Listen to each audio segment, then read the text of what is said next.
Yes, as you mentioned, we saw multiple confrontations, some students very visibly upset and crying. They tell us seeing this rally happening here today and seeing the amount of people and support that it had makes them feel unsafe here. Shame! Literally. I feel scared for my life. I'm a Jewish student on campus. Clashes on the UW campus with multiple heated, emotional confrontations among supporters for Israel and those rallying for Palestine. This is bringing me to tears. My whole family lives in Israel, 50 people. I have friends there. I know soldiers there. The death toll in the conflict now rising to well over 1,000, including one of the university's own, PhD grad Dr. Chaim Katzman. Almost every student has a first or second degree connection to someone who is either murdered, missing, taken hostage, or is fighting on the front lines. There's no mistake. If you're standing with the Palestinian people right now, you're not standing with the people, you're standing with Hamas. The rally is part of a so-called National Day of Resistance involving student groups who say they support the liberation of Palestine.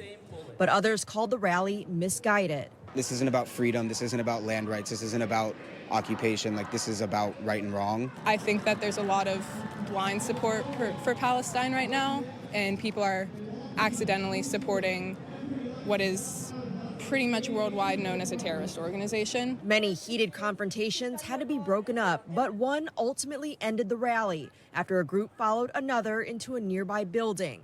Campus police also responded, but despite the issues, so far there have been no reports of any serious injuries. I am surprised at the amount of support for Palestine. I support the Palestinian civilians. The civilians have done no wrong. They deserve equal rights. They deserve to be free in their own country.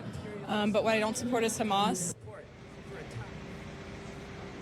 And some students here telling me that they're extremely disappointed also in the university president's handling of all of this, telling me tonight that they are heartbroken that there hasn't been a stronger message condemning the terrorist attacks. Reporting live in Seattle, Lynn Ann Wynn, KOMO News.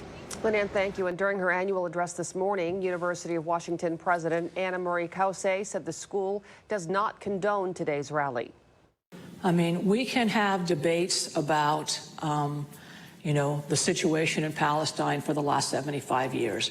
But there is no question that these Hamas attacks on civilians were absolutely reprehensible. If you've watched on TV the nature of the attacks, they absolutely make your blood curl. And no one should be celebrating these atrocities. And I want to be clear that I condemn any messages and posts that celebrate violence against civilians. Yekhilevsky did say the rally was allowed to go on because the organizer's statements, quote, fall under the definition of protected speech. Law enforcement agencies, including here in Seattle, were already on heightened alert even before Hamas's call for a global protest today. KOMO's Mo Hyder has more on what agencies are doing to keep communities safe. Police departments across the nation on heightened state of alert. As the deadly Israel-Gaza conflict continues, law enforcement agencies closely monitoring for any potential violent or disruptive demonstrations. A spokesperson for the Seattle Police Department sent a statement to KOMO News that reads, the Seattle Police Department is aware that events will be occurring in the city of Seattle and throughout the United States. SPD will allocate resources if necessary to continue to keep the residents of Seattle safe. Earlier this week, SPD and Mayor Bruce Harrell called for peace in the city and surrounding places of worship. Here in Seattle, a heightened police presence was seen at a vigil for Israel. What we're really going to do is ask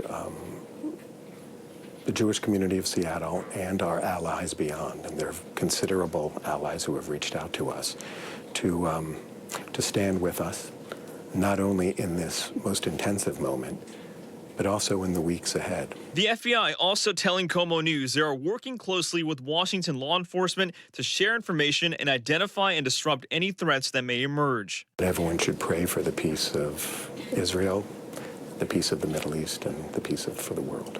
In Seattle, Mo Hyder, KOMO News. That brings us to this morning's KOMO Pulse poll. We're asking, will you be changing weekend plans because of potential security threats or protests? Right now, 22% of people say yes, I'm concerned.